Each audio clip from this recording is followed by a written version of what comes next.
Africa numéro 1, le grand débat, Francis Laloupeau. Dans le grand débat, aujourd'hui, la situation dans l'Est de la République démocratique du Congo. Comment mettre fin aux violences récurrentes dans cette région? Violences récurrentes depuis près de 15 ans. Quelle issue au voisinage tumultueux entre le Rwanda et la RDC? Nous en parlerons dans ce grand débat. Dans l'actualité congolaise également, le procès en appel de l'affaire Chebea, du nom du militant des droits de l'homme assassiné en juin 2010. Nous écouterons un document exceptionnel, le témoignage d'un policier sur les conditions dans lesquelles Floribert Chebea a été assassiné. Nous aurons également au téléphone Madame Annie Chebea, la veuve de Floribert.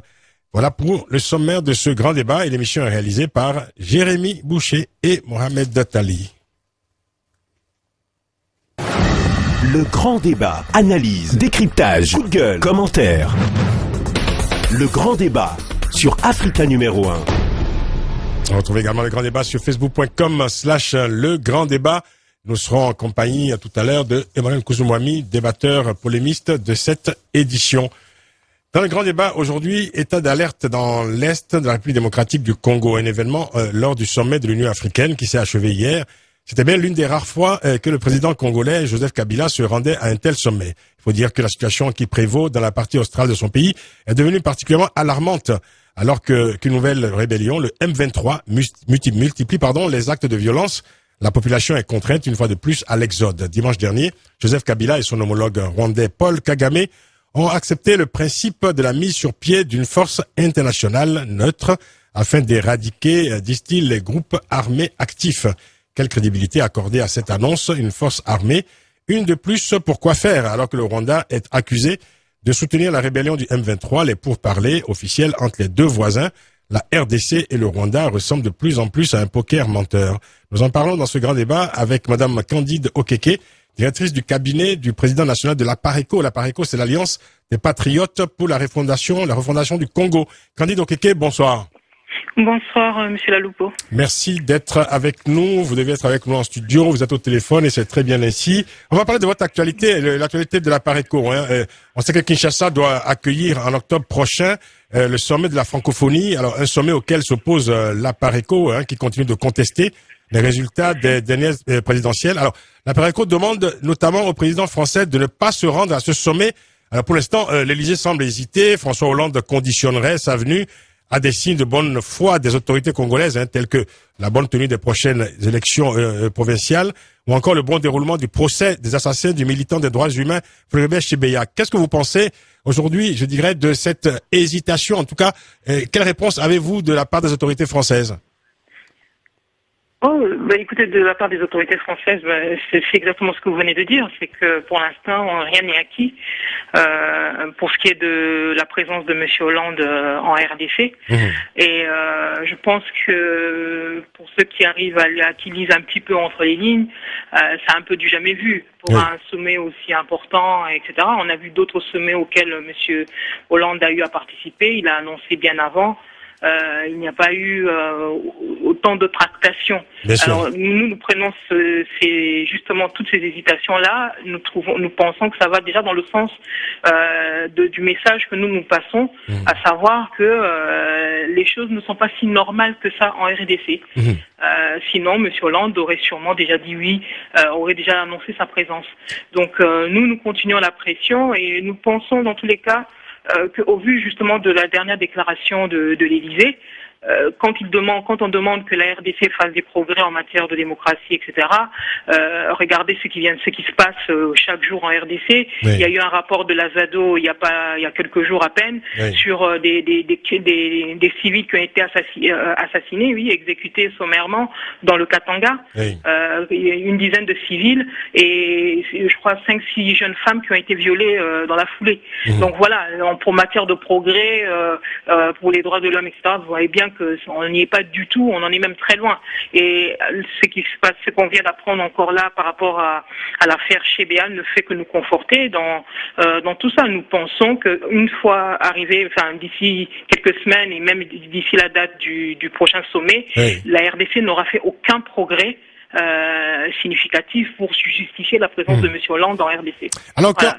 encore du grand débat aujourd'hui, justement, la situation dans l'Est de la République démocratique du Congo. Candidat Okeke, la question qu'on se pose, c'est que est-ce qu'il est convenable d'organiser un tel sommet dans ce contexte de guerre dans l'Est du pays?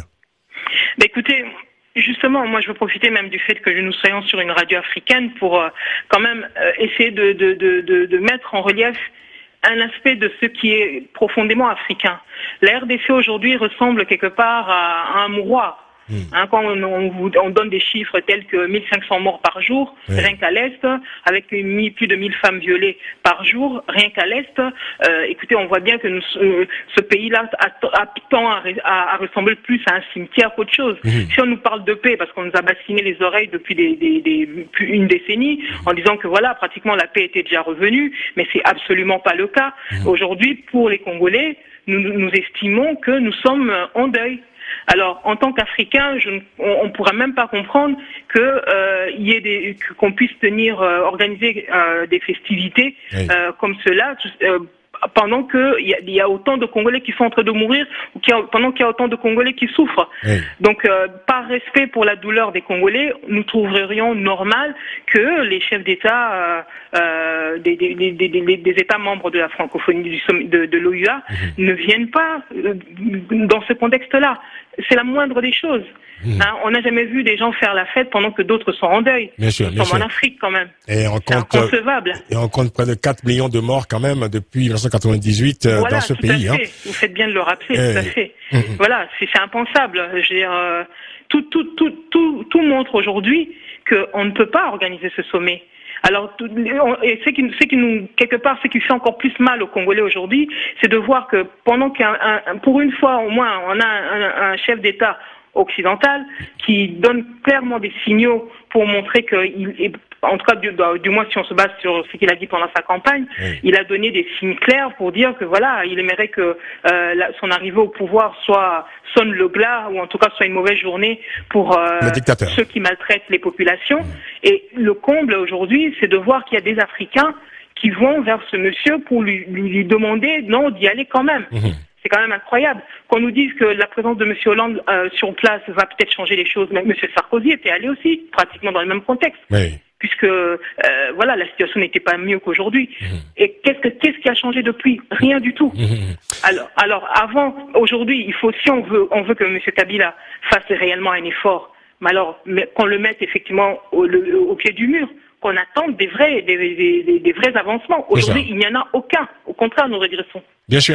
Candidat Okeke, restez avec nous. Nous allons prendre en ligne maintenant Édouard Olito, qui est représentant en France de l'UDPS, c'est l'Union pour la démocratie et le progrès social d'Étienne Tshisekedi, opposition congolaise, bien entendu. Édouard Olito, vous m'entendez? Bonsoir. Bonsoir, Monsieur Francis Laloupo. Alors, nous parlons donc de la situation, notamment, en RDC en général, mais alors, parlons de la situation dans l'est de la RDC. Alors, on sait que depuis avril 2012, les forces armées de la RDC font face à la fameuse rébellion du M23. C'est le mouvement du 23 mars 2009, date à laquelle la RDC a signé un accord, on s'en souvient, avec le Congrès national de défense du peuple, le CNDP. Alors, nouvelle rébellion dans l'est de la RDC, et le Rwanda a été clairement désigné dans un rapport de l'ONU pour son soutien donc à cette rébellion. Les autorités rwandaises ont opposé un cinglant démenti à ce rapport, bien entendu. Alors, depuis des années, les Congolais désignent le Rwanda comme le responsable ou le principal complice des violences perpétrées dans l'est de la RD Congo. Dites-moi, Edouard Olito, que cherche exactement le Rwanda et pourquoi Kinshasa ne manifeste pas davantage de fermeté à l'égard de ce voisin considéré comme suspect?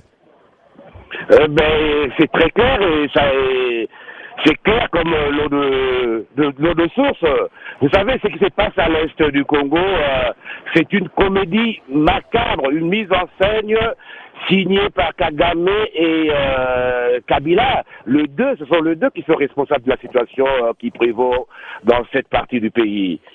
Ce sont les deux. Et pourquoi Kinshasa refuse de désigner nommément Kagame comme responsable de ce qui se passe à l'Est? Mais parce que Kabila est complice de Kagame. C'est le marionnettiste qui tire les marions de la marionnette, c'est pas l'inverse. Et la marionnette, nous savons que c'est Kabila, c'est pas Kagame. C'est Kagame qui tire les ficelles. Alors Edouard Lito, on l'a vu à l'Union africaine, enfin au sommet de l'Union africaine, il y a quelques jours, c'était seulement hier d'ailleurs, le président, les deux chefs d'État, Joseph Kabila et Paul Kagame, se sont entendus sur la mise en place d'une force internationale neutre afin d'éradiquer, dit-il, les groupes armés. Alors, quand on sait qu'il y a déjà sur place les forces des Nations Unies, la MONUSCO, on sait qu'il y a les forces armées congolaises, quelle crédibilité accorder à cette déclaration, à cette décision? Kagame est décidé à réaliser son dessein. Créer un État indépendant dans les régions du Nord et Sud Kivu. Voilà le grand dessein de Kagame, c'est celui-là. Oui. Tout ce que vous faites, on nous dit aujourd'hui, bon, c'est pour qu'on donne du temps à Kagame pour réaliser son dessein. Ça veut rien dire, même si on créait une force neutre. Oui. Mais ça voulait absolument rien dire. Il y a déjà 17 000 hommes de la MONUSCO à Kinshasa au Congo. C'est ça. Qu'est-ce qu'ils font? Oui, oui. Candide Okeke, votre commentaire sur cette situation? Tout à fait. Alors, moi, je vais rappeler au moins deux choses. D'abord, quand on regarde le parcours de monsieur, celui qui se fait appeler Kabila en RDC, oui. On sait qu'il a été membre de l'armée rwandaise, parce que à l'entrée de l'AFDEL en RDC, il était sous les ordres de monsieur James Kabarebe. Alors, c'est un produit de l'armée rwandaise. Oui. Et plus précisément l'armée de l'EFPR, etc., qui était composée exclusivement de Tutsis. Alors, vous imaginez quelqu'un comme ça qui est sous l'autorité de Paul Kagame, il est en mission chez nous et on ne trouvera jamais de solution tant que l'interlocuteur qui représente les Congolais est un des agents de Paul Kagame chez nous. Oui. Donc tout ce qu'on va, comme disait mon compatriote monsieur Edouard Lito, tout ce qui se passe jusque-là, ce n'est qu'une mascarade qui leur permet effectivement de gagner du temps. De deux, quand on parle, parce que ce qu'on entend souvent avec le M23 ou le CNDP ou avant le RCD, oui. C'est-à-dire tous ces groupuscules qui sont fabriqués à Kigali, oui. Ils nous parlent de populations rwandophones qui seraient menacées en RDC. Oui. On sort des chiffres aujourd'hui qui disent qu'il y a à peu près selon les uns ou les autres, c'est entre 5 millions et 8 millions de Congolais qui sont morts depuis la déstabilisation de la RDC, à peu près une décennie. Alors, mais quand on regarde les chiffres, vous savez qu'au Rwanda, il y a à peu près 8 millions d'habitants, ou en tout cas pas plus de 10 millions, je crois. Mais aujourd'hui, quand on voit ces chiffres-là, on voit bien que ce ne sont pas des rwandophones qui meurent à l'est de la RDC. Oui. Ce sont des Congolais autochtones qui meurent. C'est vrai. Alors, ce qui se passe là, il faut pas. Si on veut vraiment régler le problème, il faut affronter le problème en abordant le problème de fond, qui est le projet de balkanisation, effectivement, et d'occupation de la RDC par le Rwanda, parce que, effectivement, comme disait monsieur Edouard Lito, Paul Kagame est décidé à créer un État dans l'État en RDC. Donc, nous, aujourd'hui, en tant que Congolais, de toute manière, nous savons exactement à quoi nous en tenir. Après, le reste, qu'il y ait une mascarade à l'Union africaine, parce que nous sommes représentés par justement l'agent de Kagame, ou que l'ONU ne puisse pas prendre les vraies décisions, parce qu'aujourd'hui, on a quand même un État à la fois terroriste et receleur. Parce que le Rwanda ne produit pas certaines ressources, mais ça n'empêche pas de les vendre, et il continue à piller notre pays. Donc, le monde le sait. Alors, si le monde ne prend pas encore les bonnes décisions, n'accompagne pas les bonnes décisions pour que nous nous sortions de là, de toute manière, les Congolais savent à quoi s'en tenir, et ce qui compte, c'est ce que nous, Congolais, nous allons faire, parce que nous allons mettre un terme à ça. Parce que pour nous, aujourd'hui, c'est une question de vie ou de mort. Candide Okeke, restez avec nous, on va marquer une pause pour la publicité, on reviendra juste après. On écoutera un auditeur qui est très patient, qui nous attend au téléphone, c'est monsieur Michel. On écoutera également le commentaire du débatteur polémiste du jour, Emmanuel Nkuzumwami, analyste politique, auteur du blog nouvelle-dynamique.org. Et évidemment, nous écouterons à nouveau le commentaire et les analyses de Edouard Lito, représentant de l'UDPS en France. On revient dans 2 minutes pour la suite de ce grand débat. Ne partez pas. Le grand débat avec Francis Laloupo. Suite du grand débat avec nos invités, Candide Okeke, directrice de cabinet du président national de l'APARECO. L'APARECO, c'est l'Alliance des Patriotes pour la refondation du Congo. Edouard Lito, représentant en France de l'Union pour la démocratie et le progrès social, l'opposition congolaise. Et notre débatteur du jour, Emmanuel Nkuzumwami, analyste politique, auteur du blog nouvelle-dynamique.org. Nous parlons de la situation en RDC, la situation dans l'Est de la République démocratique du Congo, mais également, comme je vous l'ai annoncé, dans cette actualité congolaise, il y a le procès en appel de l'affaire Tchebeya. L'affaire Tchebeya, du nom du militant des droits de l'homme assassiné en juin 2010. Nous écouterons tout à l'heure dans ce grand débat un document exceptionnel, c'est le témoignage d'un policier sur les conditions dans lesquelles Floribert Tchebeya a été assassiné. Nous aurons également au téléphone Madame Annie Tchebeya, la veuve de Floribert. Mais revenons donc à la situation à l'Est de la République démocratique du Congo et nous écoutons un auditeur, Monsieur Michel, qui est en ligne avec nous. Monsieur Michel, bonsoir. Oui, bonsoir, monsieur. Nous vous écoutons. Ben écoutez, j'ai entendu tout ce qu'on dit, tout ce que ont dit les précédents, les personnes qui sont intervenues. C'est ça. À savoir Madame la responsable de la Pareco. C'est pour dire que aujourd'hui, c'est vrai qu'on a l'impression que la RDC est complètement livrée à elle-même, puisque ni les instances internationales, ni même le système politique, les politiques qui sont à l'intérieur du pays, on a l'impression que personne ne veut qu'on trouve une réelle solution, alors que la RDC compte les morts depuis une décennie aujourd'hui, à l'Est, toujours menacée par le Rwanda. Oui. Et on nous parle toujours de mettre à chaque fois de nouvelles forces, des soldats qui doivent venir, alors qu'on a déjà des soldats de l'ONU qui sont là depuis quelques années, et on ne voit toujours aucun changement. Alors on sait tous que le Rwanda a pour justement pour projet d'annexer l'Est de la RDC. Et moi je suis là pour dire qu'en fait que nous aujourd'hui les Congolais nous avons compris leur jeu et que nous ne sommes pas d'accord avec ce projet-là. Je me rappelle l'année dernière, où il y a peut-être 2 ans, M. Sarkozy avait presque cautionné cela en disant que, étant donné que la RDC était riche en matières premières, il serait temps de partager aussi ces matières premières-là avec ses voisins dans le Rwanda. Ça voulait dire simplement qu'il était d'accord avec ce projet de balkanisation. Et nous, c'est pour dire que non, nous sommes contre cela. La RDC doit rester un et indivisible. Donc il n'y a pas de raison que nous donnions une portion de notre territoire au Rwanda, parce que la RDC, il faut savoir qu'elle a autour d'elle 9 voisins. Si aujourd'hui on commence à donner une partie de notre territoire, demain il faudra donner à l'Ouganda, au Burundi, il faudra donner, je sais pas, au Centrafricain. Donc tous les voisins vont vouloir peut-être réclamer aussi une portion. Donc c'est pas un jeu, c'est une terre, c'est la terre de nos ancêtres. On ne peut pas s'amuser aujourd'hui à donner quelques portions de notre territoire sous prétexte parce que les Rwandais ont des problèmes de démographie chez eux parce qu'ils sont trop nombreux, et on compte nos morts depuis 10 ans aujourd'hui. Et ce qui est bizarre, c'est que dans cette histoire-là, jamais on met réellement en question la responsabilité du soi-disant président de la République qui est là-bas. Donc ce qui est très inquiétant, et tout le monde trouve ça normal, que ce soit l'ONU, que ce soit je ne sais.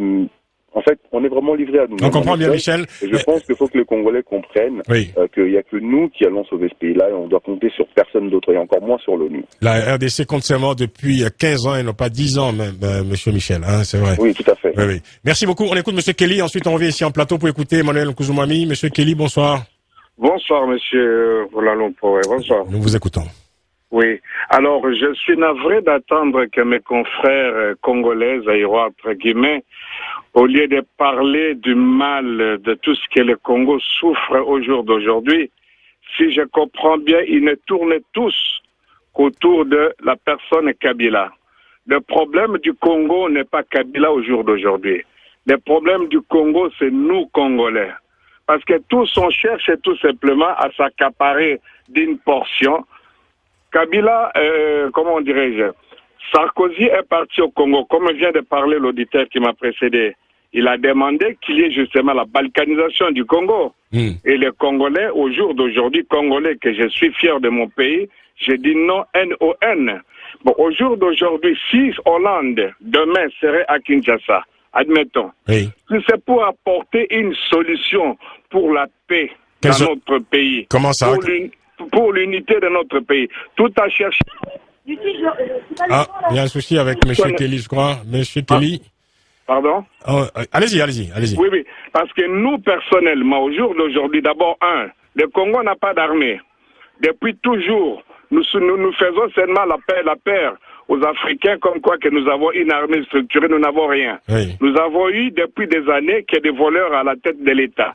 Au jour d'aujourd'hui, maintenant, nous avons besoin de l'aide. Cette aide-là n'est pas l'aide de dire que Kabila parte, qu'elle recommence. Parce que là, je sais que je vais être traité de kabiliste, que j'ai touché de l'argent, que j'ai fait ceci. Non. nos frères et sœurs qui meurent à l'Est. Arrêtons de parler il y a eu 5000 morts, il y a eu des viols. Des viols, il y en a eu tous les jours, il y en a toujours, il y en aura tous les jours. Mais c'est la paix qu'il nous faut. On espère qu'il n'y en aura pas tous les jours. Hein. Mais tous les jours, dans le sens que tant que nous, Congolais d'abord, ne voulons pas d'abord nous mettre autour d'une table, sincèrement, enlever d'abord nos racunes, nos pensées, nos arrière-pensées, de dire il faut le pouvoir à un tiers pour que le pays redevienne le pays, ça ne se fera jamais. On a compris, monsieur. Pardon. Oui. Allez-y en conclusion, s'il vous plaît. Voilà. En conclusion, je demande à mes deux confrères qui ont commencé, la sœur et puis le frère de l'UDPS, d'arrêter les discours de dire l'homme est Kabila, l'homme est Kabila. Cherchons la solution. Si c'est comme a dit Mobutu, s'il faut pactiser avec le diable pour qu'il y ait la paix au Congo, cherchons à pactiser même avec ces diables-là pour qu'il y ait la paix, pour chasser les Rwandais, pour qu'il n'y ait plus de morts tous les jours au Congo. Très bien. Voilà. On écoutera les réactions d'Edouard Olito de Candide Okeke dans quelques instants. On écoute d'abord le premier commentaire de Emmanuel Kouzoumoumi. À ce stade du débat, bien sûr. Bonjour. Parlez devant le micro, mon cher Emmanuel. Pardon, chers auditeurs, j'ai bien compris. Je ne vais pas être long, je vais simplement reprendre les arguments. Vous avez dit, je vous ai bien compris. Hein. Que j'ai entendu. C'est très gaulien, ça. Que j'ai entendu. Donc, pour Madame Candide Okeke, naturellement, je comprends bien que vous disiez Monsieur Hollande, François Hollande, président de la République française, serait peut-être le premier président à conditionner sa venue, ou sa participation au sommet africain à une certaine forme de démocratie. Je rappelle simplement au passage qu'en 1989, Monsieur François Mitterrand, un autre François, avait conditionné l'aide à l'Afrique à la démocratie. Enfin, ça ne s'est pas fait. La France a été plus ou moins réaliste. Elle est entrée dans le monde en comprenant que l'Afrique, si elle ne veut pas entrer dans une ère de démocratie comme d'autres pays mûrs, il faut quand même l'aider telle qu'elle est. Donc, le réalisme finit par rattraper les engagements politiques. Maintenant, Monsieur Edouard Olito, je comprends très bien également que chaque fois que le problème Congo se pose, vous ayez tendance à trouver un bouc émissaire. Le bouc émissaire, c'est le Rwanda. Alors c'est Kagame d'ailleurs, c'est pas le Rwanda tout à fait, c'est Kagame tout seul. C'est pas lui qui trouve un bouc émissaire. Il y a un rapport de l'ONU aujourd'hui qui accuse vraiment le Rwanda. Le rapport de l'ONU simplement dit qu'on aurait vu quelques officiels rwandais encadrer les militaires, les mutins du CNDP. Bon, 1000 excuses, voilà. Mon cher Emmanuel. Excusez-moi. Suspendez votre propos. Vous allez le reprendre dans quelques instants, dans 2 minutes exactement. On vous écoutera très attentivement. Ensuite, évidemment, on écoutera la réaction d'Edouard Olito, auquel vous vous adressez, et évidemment de Candide Okeke, directrice du cabinet du président de la Pareco. Restez avec nous. On revient tout de suite. Africa. Le grand débat avec Francis Laloupo. Et avec Emmanuel Kouzoumoumi et nos invités, Candide Okeke, directrice de cabinet du président national de la Pareco, c'est l'Alliance des Patriotes pour la refondation du Congo, et Edouard Olito, représentant en France de l'UDPS, opposition congolaise. Emmanuel Kouzoumoumi, allez-y, reprenez votre propos. Oui, donc, à Madame Candide Okeke, donc j'avais fait simplement une remarque, mais je vais vous poser une question également. La deuxième remarque avant de poser la question, c'est à propos des ressources. Effectivement, vous dites, le Rwanda aurait quelques minerais sur son territoire, qui vend effectivement sur ses comptoirs, mais on n'est pas sûr que ce soit des minerais qui seraient produits au Rwanda ou bien qui seraient éventuellement, je ne sais pas moi, extraits de son propre sous-sol. J'aimerais vous dire, mais on l'a déjà dit ici sur cette antenne, ce n'est pas pour cautionner la Chine, mais aujourd'hui le premier producteur du diamant mondial, c'est la Chine. Et qu'on sache, aujourd'hui la Chine n'a pas de gisement de diamants. C'est vrai, c'est regrettable que certains pays, pas seulement le Congo, la RDC, mais d'autres pays d'Afrique, soient aujourd'hui amenés à brader quasiment les ressources à qui mieux parce que on promet toujours quelque chose. D'où vient le diamant rwandais? Le diamant rwandais, c'est comme le diamant chinois. Il vient d'un commerce qui est parfois licite, qui est parfois illicite. Mais ce qu'on demanderait à des pays qui vendent ces matières premières, c'est le diamant, c'est l'or, c'est aussi le coltan, ça fait d'autres matières précieuses. Ce qu'on demanderait aux États, c'est plutôt de faire un contrôle strict des productions minières sur le territoire et suivre les filières, savoir exactement qui a acheté quoi, combien, quand. Aujourd'hui, on ne sait pas le faire. Comment on ne sait pas le faire? Il y a la contrebande. Naturellement, il y aura toujours des comptoirs, des minerais licites et qui ont été achetés dans les conditions légales, d'autres minerais qui viennent de la contrebande. Ça, on peut pas empêcher les contrebandiers, si ce n'est le pays lui-même qui produit, d'empêcher la contrebande. Maintenant, pour revenir à la question que je voulais poser, simplement sur le sommet.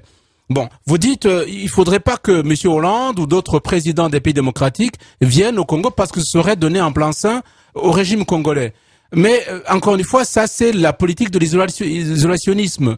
Si on veut que certains pays sortent peut-être d'un certain désordre, ou tout au moins d'un isolement ou d'une incapacité à se gérer aujourd'hui, il faudrait qu'on accepte aussi que parfois certains sommets, même s'ils sont douloureux, les principales voix qui comptent dans le monde, ça peut être le président Obama, ça peut être le président François Hollande, ça pourrait être d'autres présidents au monde qui ont la voix dans le cadre des droits de l'homme, qui viennent parler aussi à Kinshasa. Donc si on vous écoute, il faut que François Hollande y aille, à ce sommet. C'est ça que vous voulez dire. Moi, je pense qu'il faut qu'il y aille. Très bien. Je pense qu'il faut qu'il y aille. Alors on va laisser Candide Okeke doit vous répondre très amplement.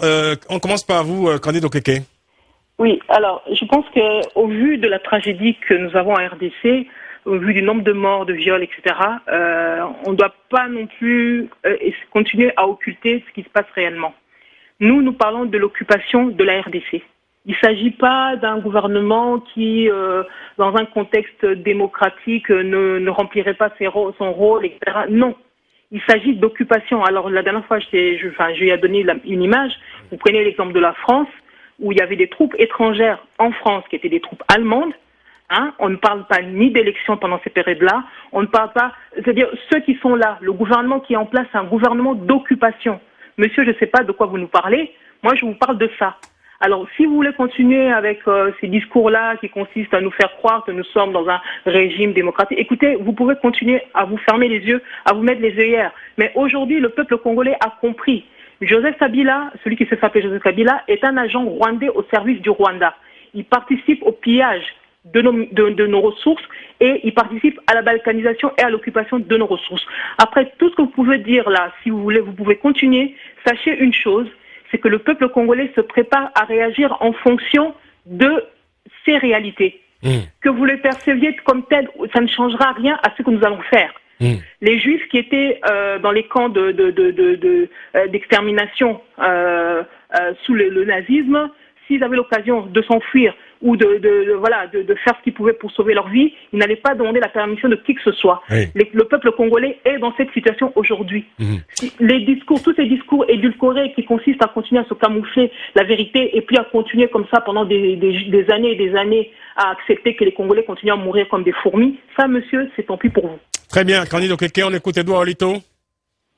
Ok, d'abord je voulais répondre au premier auditeur là qui a parlé que les Congolais devaient se retrouver autour d'une table pour débattre de leurs problèmes. Mais chez nous, il y a eu un processus politique. Et pourquoi il y a eu tous ces tripatouillages sur le plan électoral? On aurait dû laisser le processus se faire naturellement. Et nous savions qui a gagné au terme de ce processus. Alors comment négocier avec le diable? Oui. Parce que nous ne demandons qu'une chose, qu'on respecte les principes que nous nous donnions. Nous nous sommes donnés un certain nombre de principes, qu'on le respecte. Tandis qu'à notre ami Emmanuel, je voudrais dire ceci que mais le Congo partage des frontières communes avec combien de pays? Mais pourquoi il n'y a de problème qu'avec les Tutsis? Nous savons aujourd'hui que toute la chaîne de commandement des forces armées de la République démocratique du Congo, tous les postes stratégiques sont tenus par les Tutsis au niveau de l'armée, des forces armées et au niveau des services de sécurité. Ça, nous le savions. Nous avions les noms. Nous avions aussi les compétences et les postes assumés, les fonctions assumées par ces Tutsis. Ce sont eux. La source de nos problèmes, c'est le Rwanda. La source de nos problèmes, c'est le Rwanda. Mais si M. Hollande pense que, il doit aller au Congo parce que il va chercher à trouver une solution à nos problèmes, il se trompe énormément. Nous sommes déterminés, nous Congolais, le 12, le 13, le 14 octobre de cette année, de montrer à la face du monde, à la communauté du monde, comment on nous tue. Nous avions pris toutes les dispositions pour perturber la tenue de ce sommet-là. Monsieur Francis, on se reverra et vous verrez que tout ce que je vous dis aujourd'hui, ça se fera, ça se réalisera. Nous allons perturber d'une manière ou d'une autre la tenue de ce sommet. Très bien. Voilà ce que j'avais à dire. Mais pourquoi M. Hollande doit-il serrer la main d'un sanguinaire? Pourquoi? Pourquoi aujourd'hui, ce qu'on refuse à la Syrie, on l'accepte pour le Congo? La question se pose. J'ai toujours affirmé que nous sommes conscients que la communauté nationale a toujours eu une diplomatie à géométrie variable. Tout est fonction des intérêts. D'accord? Mais pourquoi c'est que on ne parle pas du Congo ici en France comme on parle de la Syrie aujourd'hui? Emmanuel Kouzoumoumi. Alors, je réponds sur ces deux questions, notamment sur l'interpellation de Mme Kandid Okeke, sur la question du Rwanda, de la présence du Rwanda éventuellement dans l'animation éventuellement de la guerre, si on peut dire comme ça. Bon, aujourd'hui, dire que le problème que vous avez, qui est en RDC, la partie Est, serait né en 1997 pour aller plus vite à la prise du pouvoir par Laurent Désiré Kabila, le père de Joseph Kabila, ce serait une erreur. Parce que je rappellerai simplement aux Congolais qui nous écoutent que le problème congolais date déjà d'avant 65. Autrement dit, du temps de Mobutu, le Congo était déjà un pays en décomposition, c'était un grand corps malade. Il était déjà auparavant. Donc aujourd'hui, ce qui se passe simplement, c'est qu'il y a un constat net qui est flagrant, c'est que ce pays a du mal à s'organiser, il a du mal à à créer sa propre gouvernance. Donc, naturellement, il y a des vides. La partie est du Congo, je rappelle simplement à nos auditeurs que Kivu, le nord Kivu, le sud Kivu, si on prend les deux capitales, Bukavu et Goma, on est à peu près à 3000 km de Kinshasa. C'est naturellement très loin pour un pays qui n'a pas de moyens de prendre en charge l'ensemble de son territoire. Oui, mais que voulez-vous dire par là? Ce que je veux dire par là, c'est que s'il faut que on résolve le problème de la République démocratique du Congo dans l'Est de façon durable, il faudra réorganiser les pouvoirs sur le territoire congolais. Il y a la première idée qui me vient à l'esprit, je l'ai déjà exprimée ici à l'antenne, c'est peut-être que le Congo s'organise sous forme de fédération d'États, mais d'États faisant partie de l'ensemble qui s'appelle la RDC. Tant qu'on n'aura pas trouvé une modalité d'organisation et d'administration efficace à l'Est, au centre, au nord, au sud, comme à l'Ouest, naturellement le pays sera toujours en décomposition et il l'est. Le Rwanda n'y est pour rien. Il se trouve que, pour répondre à une autre question et que j'ai entendue tout à l'heure, à propos du sud et nord Kivu. Le sud Kivu et le nord Kivu sont deux provinces qui sont habitées par des Congolais rwandaphones ou kinyarwandaphones, si on dit comme ça. C'est pas parce qu'ils parlent kinyarwanda ou bien parce qu'ils sont plus proches des Rwandais qu'ils ne sont pas Congolais. Alors, n'entraînez pas, surtout dans votre pays, les questions ethniques. Les Banyamulenge ou d'autres, ils sont nombreux. Il y a plusieurs groupes tribaux à l'intérieur de la partie est du Congo. N'entraînez surtout pas votre pays dans les déchirements ethniques. Juste une question, Emmanuel. Laurent Nkunda, qui est l'ancien chef du CNDP, ancien rebelle, criminel de guerre notoire, se trouve toujours à Kigali. Est-ce qu'il est détenu? On parle de pourquoi certains pensent que les autorités rwandaises protège ce criminel de guerre qui est quand même aujourd'hui, je veux dire, au cœur de ce qui se produit, de ce qui se passe à l'est de la RDC. Moi, je suis pour l'exercice du droit pénal international. Lorsqu'une personne a été condamnée par une juridiction internationale reconnue et que cette personne se balade librement dans des pays, il est normal que ces pays puissent l'attraper. C'est l'arrestation. Est-ce qu'il est normal que Laurent Nkunda se trouve aujourd'hui à Kigali, pratiquement, c'est d'une façon protégée par les autorités rwandaises? Je ne sais pas si Kigali, il peut être aussi dans un quelconque des 11 pays de la, non, mais il est à Kigali, de la CIRL, de la CIRL. Enfin, non, il est à Kigali, là, en l'occurrence. Attendez, il y a une conférence, je rappelle aux Congolais, il y a une conférence internationale de la région des Grands Lacs, qui a 11 pays aujourd'hui qui en sont membres, et dont d'ailleurs le secrétaire général est un Congolais de la RDC, qui devait normalement organiser l'ensemble de la gouvernance de cette région des Grands Lacs. Si messieurs Nkunda ou d'autres rebelles se trouveraient dans l'un de ces 11 pays membres de la CIRGL, j'y arrive, il peut être arrêté, mais à condition qu'il y ait eu un mandat d'arrêt international. Tant qu'il n'y a pas de mandat d'arrêt international, donc il n'y a pas de condamnation, s'il n'y a pas de condamnation judiciaire, vous ne connaissez pas qui se trouve à Kigali? Il peut être à Kigali comme il peut être ailleurs. On va écouter, ce sera donc le commentaire, le dernier commentaire de Edouard Lito et également le dernier de Kandid Okeke. Ensuite, non, je garde d'ailleurs Kandid Okeke un peu plus, parce qu'on parlera ensuite de l'affaire Chebeya justement, du nom de ce militant des droits de l'homme qui a été assassiné en juin 2010, puisque nous aurons au téléphone dans quelques instants sa veuve, Madame Annie Chebeya. Alors Edouard Lito, une réaction au propos d'Emmanuel Kouzoumoumi. Vous savez bien, comme toujours, nous deux, nous avons toujours des positions, nous assumons toujours des positions extrêmes, mais pour nous Congolais, tous les Congolais sont conscients, nos problèmes viennent de Rwanda, notamment des Tutsis. Nous savons que le Rwanda a un problème d'espace vital. Or, il lui faut de l'espace. Et cet espace, il ne peut l'avoir que dans le nord et le sud Kivu. Voilà pourquoi, voilà le nœud du problème. Oui. Et pour corser mon argumentation, je voudrais dire à ceci à monsieur Emmanuel, que aujourd'hui, Kinshasa n'est pas dirigé par Kabila, c'est dirigé par Kagame. Le vrai patron de la RDC, c'est Kagame. Ce n'est pas Kabila. Oui. Et nous avons toutes les preuves à ce sujet. Et pour terminer, je dirais ceci. Le 12, le 13, le 14, le peuple congolais dans son ensemble va perturber la tenue de ce sommet. Le rendez-vous est pris. Pardon? Le rendez-vous est pris, donc, mon cher Edouard. Le rendez-vous est pris, je serai chez vous le 12, le 13. Eh ben, nous en parlerons à ce moment-là, mon cher Edouard. Merci beaucoup. J'y serai, comptez sur moi, j'y serai, monsieur Francis Laloupo. Oui. Merci infiniment, Edouard. Et je vous souhaite une bonne soirée. Bonne soirée également à vous. Un dernier commentaire, Candice Okeke, sur plutôt une réaction au propos d'Emmanuel Kouzoumoumi. Oui, je constate que votre chroniqueur, Monsieur Emmanuel, je n'ai pas bien retenu le nom, il est tout à fait dans cette logique qu'on a essayé de servir aux Congolais depuis des années et des années, qui a été en fait de construire le système qui va permettre justement la balkanisation de la RDC et l'occupation par le mensonge, par toute une série de mensonges. Hein? Effectivement, oui, aujourd'hui le nombre quand on nous parle de rwandophones qui sont à l'est de la RDC, lisez le rapport de l'ONG Réfugiés International, oui. Je crois que c'est celui de 2010, oui. Sur la RDC. On vous explique comment on est en train de vider les plusieurs villages, etc., de l'est de la RDC pour installer ces populations rwandophones. Donc, tout ce que monsieur Emmanuel est en train de dire, oui, enfin, vous pouvez continuer. Je vous dis, franchement, aujourd'hui, tenez compte si vous voulez vraiment, comprendre ce qui va se passer d'ici quelques semaines ou d'ici peu en RDC. Oui, oui. Essayez de tenir compte de ce que les Congolais sont en train de vous dire aujourd'hui. Mmh. Nous ne sommes plus dupes. Nous ne sommes plus dupes. Les Congolais ne sont plus dupes. Ils ont compris ce qui est en train de se passer. Il y a peut-être des gens qui peuvent continuer à écouter ce genre de discours et à y croire, mais ça n'engagera que eux. Les Congolais vont réagir en fonction de leur réalité. La réalité en RDC, c'est un processus d'occupation. Ce que Paul Kagame a fait en RDC, c'est ce que Staline a fait en Pologne. Il a fait rentrer pendant la Seconde Guerre mondiale, il a utilisé des militaires russes en les faisant passer pour des Polonais pour pouvoir occuper la Pologne. C'est ce que Kagame fait là-bas. Hein?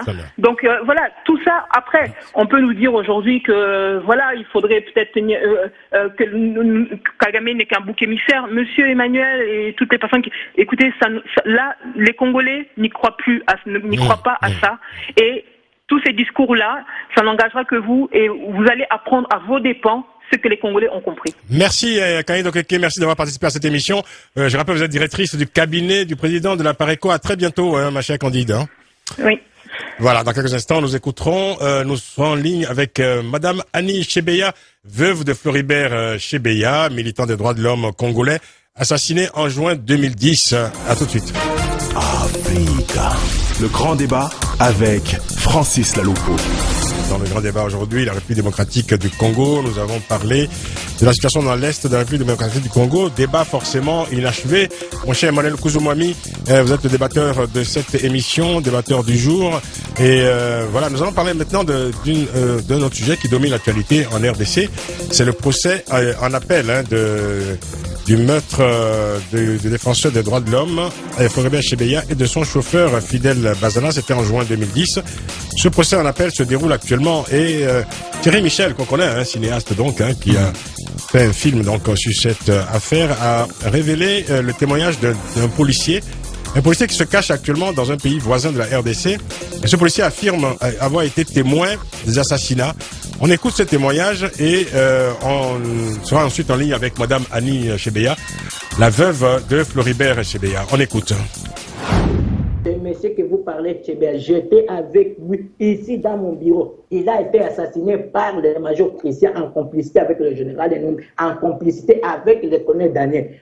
On est resté avec Tchébéa, on est en train de parler, on a parlé beaucoup de choses. Il m'a dit, il est d'avoir des sans-voix, les droits de l'homme, ce n'est pas pour les civils, c'est pour tout le monde.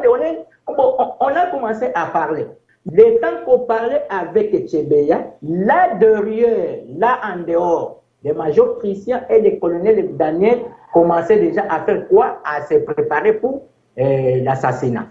À 18h30, c'est le temps où on a exécuté Bazar, parce que l'ordre était donné que toute personne qui accompagnerait Tchébéa, que ce soit son épouse, que ce soit son enfant, que ce soit son père ou sa mère, il doit subir le même sort que Tchébéa. J'ai descendu, j'ai trouvé déjà Bazana mort. J'ai demandé à... Là, Tchébéa était encore... Non, il était encore vivant, il est en train de respirer, on l'a déjà fait, on l'a étouffé, 5 sachets, des systèmes scotchés. J'ai trouvé Tchébéa en train de respirer, et les policiers continuaient à l'étouffer. Il a résisté vraiment, il était très fort. Maintenant, j'ai appelé Christian, Major Christian. Qu'est-ce qui se passe aujourd'hui? C'est parce que ce monsieur, vous m'avez dit qu'il doit être reçu par le général Numbi. Qu'est-ce qu'il dit? Il m'a dit, mon frère, c'est un ordre militaire. Voilà ce témoignage absolument terrible de ce policier donc qui était témoin du meurtre de Floribert Tchébéa. Nous parlons maintenant avec Annie Tchébéa, veuve de Floribert. Annie Tchébéa, bonsoir. Bonsoir. Excusez-moi, madame, excusez-nous de vous avoir fait subir donc ce témoignage. On imagine votre émotion. Et quand vous entendez ce témoignage, est-ce que finalement il vient confirmer ce que tout le monde sait pratiquement déjà? Oui, je peux dire que le témoignage, d'abord je remercie Thierry Michel de tout son travail qu'il est en train de faire pour que la vérité puisse sortir. Nous faisons que remercier Thierry Michel, moi et toute la famille, et nos 2 familles. Mais pour le témoignage, ce monsieur-là a été cité aux premières instances. Oui. Il a été condamné par contumace. Et ce qu'il dit là, c'est ce qui est vrai parce qu'il avait vécu, il était là présent, il a vu ce qui s'est passé. Oui. Et pour nous, ça confirme qu'on ne peut pas nous dire autrement. Oui. Ce qu'il dit est vrai. Et je crois que donc on va prendre au sérieux ce qu'il dit là parce qu'il est aussi on l'a condamné par contumace parce qu'il savait il avait participé et qu'il était présent à l'IG. Donc tout ce qu'il dit là est vrai. Et c'est pour cela que nous demandons qu'on puisse arrêter John Numbi. Et nous savons que cela est parti de Joseph Kabila, qui est le commanditaire qui avait donné l'ordre à John Numbi. Oui. Et John Numbi a donné aussi l'ordre à Mukala et à Christian Kenga et les autres. Donc la chaîne est tellement longue. Oui. Et nous voulons que cela soit donc du premier à la dernière personne, que tous ces gens-là soient arrêtés, y compris Joseph Kabila, parce que c'est lui qui a donné l'ordre à John Numbi. On ne mâche pas de mots. Parce que c'est vrai que Thierry Michel a fait ce film qui s'appelle Une affaire d'État. On se rend bien compte en écoutant ce témoignage, et évidemment aussi en allant plus loin dans le dossier, que voilà, la responsabilité de l'État congolais est fortement engagée dans le meurtre de ce militant des droits de l'homme, puisque la police a été, disons, l'exécutante de ce meurtre. Bien sûr, les gens qui ont exécuté Floribert Tchébéa et Bazana Fidel, ce sont des fonctionnaires de l'État. Oui. C'était qui étaient, donc c'était qui sont au pouvoir. Et Floribert dérangeait comme ils le disent. Moi, je ne trouve pas qu'il dérangeait, il dénonçait. Oui. Il dénonçait ce qui s'est passé au pays. Et le traitement inhumain qu'on infligeait au peuple congolais. Oui. Il dénonçait cela. Ce n'est pas dérangé, il disait la vérité. Alors cette vérité l'a amené à la mort, parce que ces gens-là qui sont en train de massacrer la population, de les intimider, de les arrêter arbitrairement et de les massacrer, ces gens-là ne veulent pas qu'on dise la vérité. Et comme Floribert c'était le modèle, c'est lui qui disait la vérité, il dénonçait tout haut, il ne reculait en aucun cas. Et c'est pour cela ils ont fabriqué le rendez-vous pour qu'on puisse l'abattre. Donc, ce qui est là, donc, en commençant par le président de la République, Joseph Kabila, qui est le numéro 1 dans cet assassinat. Oui. Et c'est lui aussi qui est le numéro 1 de l'assassinat de tous les Congolais qui se passent au pays. Même en ce moment où nous parlons, il y a des gens qui sont en train de mourir à l'Est. Donc, qui complotent avec l'ennemi, c'est Joseph Kabila. Donc, il continue à massacrer, à tuer le peuple congolais. On ne peut plus accepter. Donc, on peut dire à la justice congolaise que le monsieur Paul Milambo qui vient de témoigner, il a témoigné ce qu'il a vécu, il a témoigné ce qui était fait parce qu'il était là, il a vu. Alors nous demandons à la justice congolaise, on ne peut plus nous distraire comme c'était au premier instant.